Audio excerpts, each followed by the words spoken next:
Que la paix et les bénédictions d'Allah soient sur vous tous, chers frères et sœurs dans la foi. En ce jour béni du vendredi 5 septembre 2025, nous célébrons avec des cœurs débordants de joie le sacré Maoulid al-Nabi, la commémoration de la naissance de notre bien-aimé prophète Muhammad, que la paix et les bénédictions d'Allah soient sur lui. C'est avec une immense émotion que nous partageons ce message d'amour et de dévotion, et nous invitons chacun d'entre vous à laisser ses propres salutations dans les commentaires, en nous rejoignant dans cette célébration spirituelle. Aujourd'hui, nous vous avons préparé un contenu spécial, plein de sens et de beauté, qui nous fera voyager dans la ville sacrée de Médine, où bat encore plus intensément le cœur de l'islam. Découvrons ensemble comment se vit le Maoulid sur cette terre bénie, notamment le 12 Rabi al-Awwal, lorsque les fidèles se rassemblent pour honorer la mémoire du messager d'Allah. Les images que vous verrez sont capables de toucher l'âme et de remplir votre poitrine d'une paix indescriptible. Assurez-vous donc de regarder jusqu'à la fin, car chaque détail a été préparé pour renforcer notre foi et notre amour pour le prophète. Si vous aussi célébrez ce jour saint, nous vous demandons humblement de manifester votre affection pour notre bien-aimé Mahomet, que la paix soit sur lui, en aimant cette vidéo et en la partageant avec vos proches. De cette façon, le message de dévotion et de respect peut atteindre encore plus de cœurs à travers le monde. Commençons par comprendre la profondeur du 12 Rabi al-Awwal, une date qui occupe une place particulière dans le cœur de tous les musulmans. C'est en ce jour béni qu'Allah, dans son infinie miséricorde, a apporté au monde son messager le plus aimé, le dernier des prophètes, la lumière qui guiderait toute l'humanité.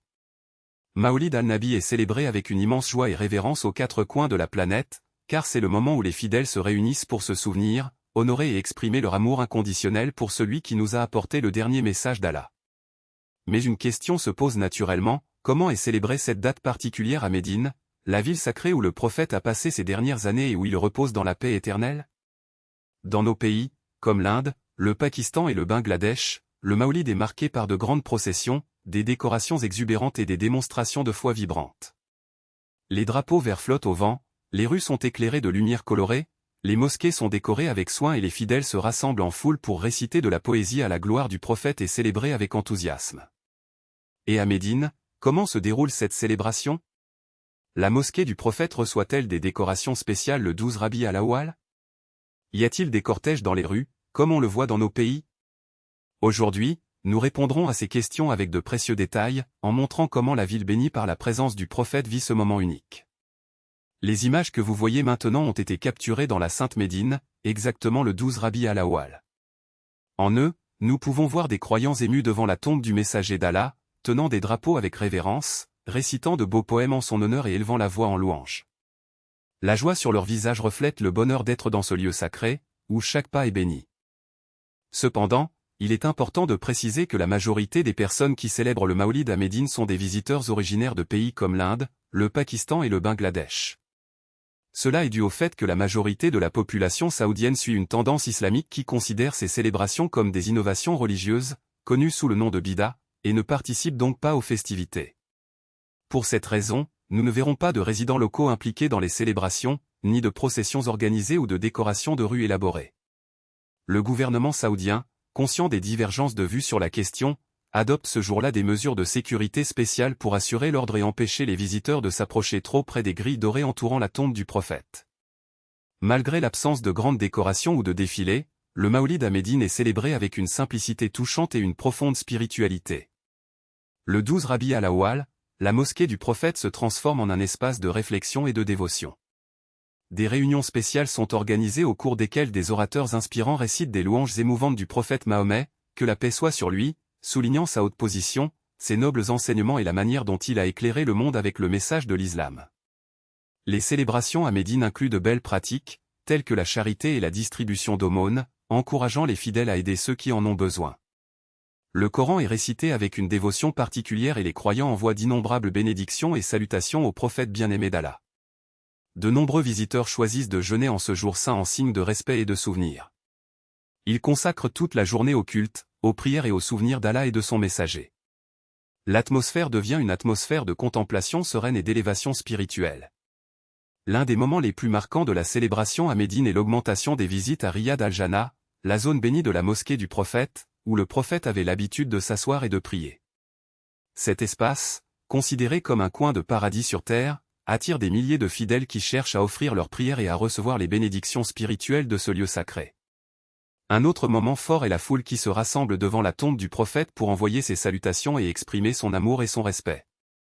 La scène est émouvante, des fidèles, les larmes aux yeux, récitent des salutations telles que « Assalamu aleyka ya Rasulallah », demandant bénédiction et paix au messager d'Allah. Certains se tiennent debout, les mains levées, les yeux fermés, faisant des supplications silencieuses, tandis que d'autres jeûnent et passent la journée dans la prière et le souvenir. De longues files se forment de personnes désireuses de prier à Riyad al-Jannah, chacune voulant ressentir les bénédictions de cet espace sacré. Contrairement aux célébrations vibrantes que nous voyons dans des pays comme l'Inde, le Pakistan et le Bangladesh, où les mosquées et les rues sont remplies de drapeaux verts, de lumière et de fleurs, Médine présente une atmosphère plus tamisée. La position du gouvernement saoudien interdit les décorations officielles, les défilés ou l'exposition de drapeaux. Cependant, cela ne diminue en rien la profondeur spirituelle de la célébration. Au contraire, la simplicité et le dévouement des fidèles rendent ce moment encore plus spécial et significatif. Il était éclairé par une lumière céleste, si pure et sereine qu'elle semblait émaner directement du paradis. Les murs, bien que simples, dégageaient une aura de sainteté qui touchait profondément son âme. Alors qu'il s'approchait du lieu où reposait le messager d'Allah, paix et bénédiction sur lui, Allama Nur-ad-Din a décrit avoir ressenti une présence divine si intense que des larmes d'émotion coulaient sur son visage. Il rapporta qu'en regardant le sol sacré, il remarqua que la terre autour des tombeaux était d'une couleur différente, comme si le sol lui-même avait été béni par la proximité du prophète. Avec un soin extrême, les réparations ont été effectuées et chaque pierre remplacée a été traitée avec le plus profond respect. Allama Nur-ad-Din a mentionné que, tout au long du processus, une brise douce et parfumée soufflait dans la pièce, comme si des anges étaient présents, veillant sur les lieux. Une fois les travaux terminés, il écrit qu'en partant, il ressentait une paix indescriptible, comme s'il avait été touché par la miséricorde divine.